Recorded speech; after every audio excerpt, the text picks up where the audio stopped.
Speaking of a lack of depth, Oh so yeah. so Daniel, we were looking at for a third thing to review because I had originally suggested the animated movie The Mitchells versus the Machines, and Yeah. you invoked your veto power to say, "Please no, don't make me watch this. I'm going to Yeah. cringe out of my skin." Yeah, To yeah, I paraphrase. did. Yeah, yeah. Yeah, I did. I got about 10 minutes into it and I'm like, "Oh no, no, I can't do it." It's no, it's too much. Um yeah, and then I recommended this movie and I watched it, and then DB said got I think was the same with this movie. He got like 10-15 minutes in. He's like, "I can't do this."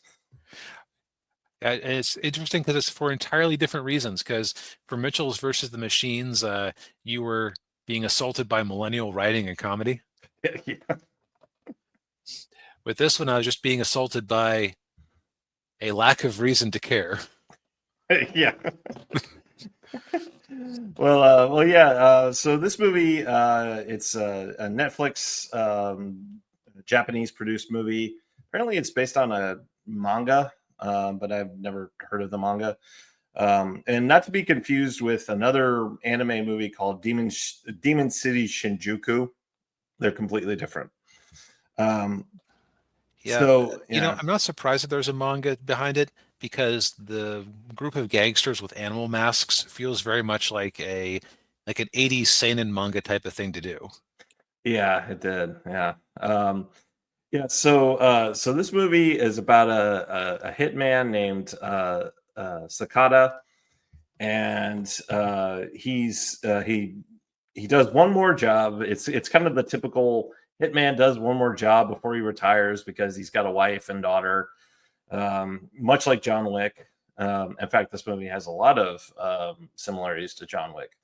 Um, but what happens is when he gets home, these four guys wearing the animal masks that DB referenced break into his house. They kill his wife and I'll say seemingly kill his daughter, and then shoot him in the head because they're trying to take over the city and protect it from a demon that pops up every 50 years, and they think that Sakata is the demon.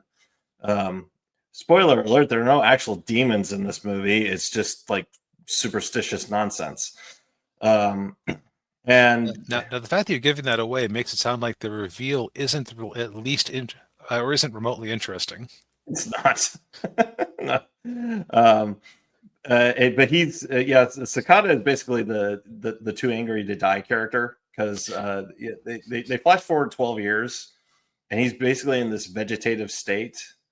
And but then as soon as he sees one of the guys that killed his wife and daughter, he all of a sudden snaps out of it and he becomes normal again.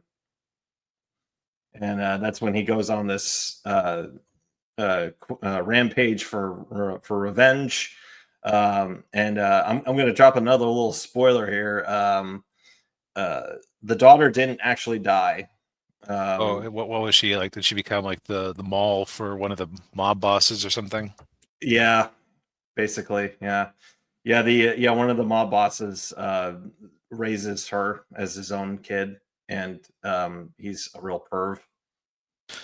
Oh, okay. So that's kind of sad that they went that way. Not just because Uh, it's a little distasteful, but because wouldn't it be more interesting if uh, he thought of like, or if his daughter had been given a good life by his enemy, and it's like he has the moral choice of getting revenge or letting her continue to be happy. yeah, yeah. Like That, just that, that sort of moral dilemma. Yeah, that would have been better, but no. It's just this movie is just basically like nonstop fighting, blood, gore, and just nasty, nasty stuff.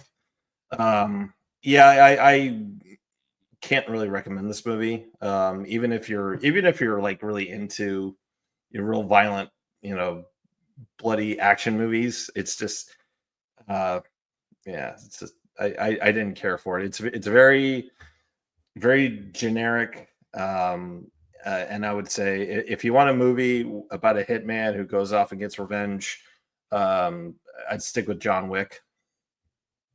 Yeah, see, where I jumped out of it was when I said to myself, I don't care about anything that's going on right now, and there's just feels like there's this lack of substance in the movie. And you don't have to be Shakespeare with it. You just have to have things like a main character you sympathize for, villains who have something of a flavor, creative action scenes, which I didn't feel like the action scenes in this one were terribly creative, at least in the first couple of scenes I watched. They weren't. It was basically just him going around slashing people up or shooting them, or yeah, yeah. So, so kind of the type of thing that would have been straight to DVD back in the day. Oh yes, yeah, Yep. yeah. Probably something produced by Canon Films in the '80s.